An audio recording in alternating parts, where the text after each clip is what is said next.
out there with tons of benchmarks and is making Baidu products that you're probably using for other projects.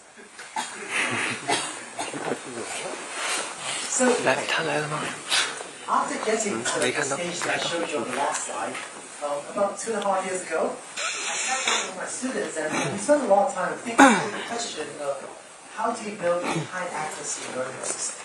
Given where we are with deep learning technology, how do we take it to the next level? And for inspiration, we started looking back in the history of machine learning. We actually look back to around 2000, 2001, when most people were doing supervised learning, so learning from labeled data, and back in the day, back in 2000, 2001, the debates were on, given the leading learning algorithms of the day, these algorithms, window perceptron, primary basic, what is the best algorithm? So my thinking has been heavily influenced by a study done by Banco and Bro in 2001, where they took the leading learning algorithms of the day, supervised learning algorithms, and they ran a study comparing the effects of running different algorithms on different amounts of data. And their results is shown on the upper right, where the 4 different lines correspond to 4 of the leading learning algorithms. And the result is very clear, right? As you give the algorithms more data, the performance goes up. And very often, a supposedly superior algorithm will outperform a supposedly inferior algorithm. A supposedly inferior algorithm will outperform a supposedly superior algorithm if you can give the supposedly inferior algorithm more data, just scale it up to a bigger data set. And so results like these have led to a saying in machine learning that often is not who has the best algorithms, it's who has the most data. So this is a result in supervised learning where data was really limited because there's a lot of runs of labeled data.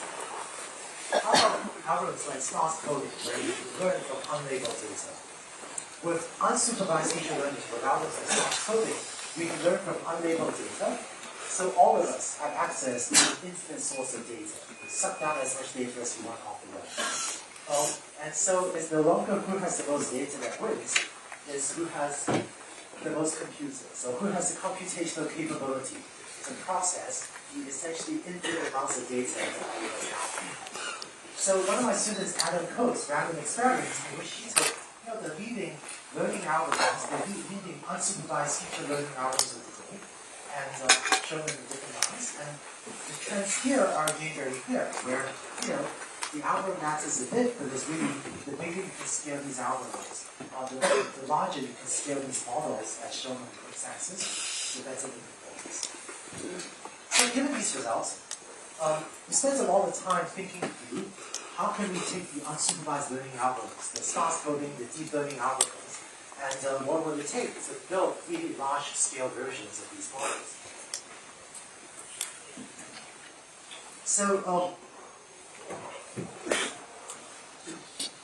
So spend some time in Silicon Valley.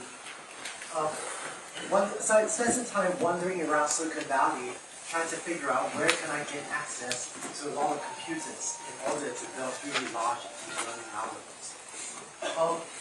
And I guess in order to explain what we did on building very large deep learning algorithms, I'm going to break the next part into 2 pieces. It turns out that when guys like me give talks on deep learning often combines labeled data and unlabeled data, where we use unlabeled data to learn the feature representation, and then we combine that with some labeled data to come up with the classification predictions.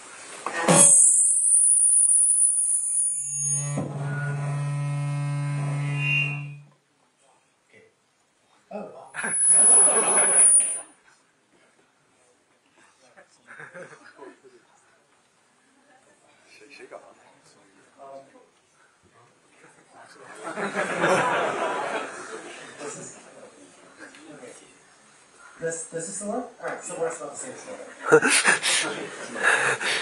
So it turns out when you hear people give talks on deep learning, very often the supervised learning or labeled data and the unsupervised learning, unlabeled data results are often conflated. And it makes it sometimes makes the talk sound better, but it makes the results very confusing. So I'm going to deliberately separate out these two things and talk about applications where the performance comes from being able to exploit having lots of label data, and then later talk about results where the performance comes from being able to exploit a lot of unlabeled data. I'm going to start with learning from labeled data. And so what we did was we developed so in 2011 I started a project at Google to take advantage of Google's distributed network infrastructure to build very, very large neural networks, to build these deep learning algorithms, starting with exploiting labeled data. So given a neural network like that, like one of the network models that you saw, what we would do is take the model and partition it so that different parts of the model can live on different machines. And if you do that, then because the number of network connections we're cutting across is relatively small, there's some amount of communication that needs to take place across the different machines, but not an excessive amount. Within each machine, we then further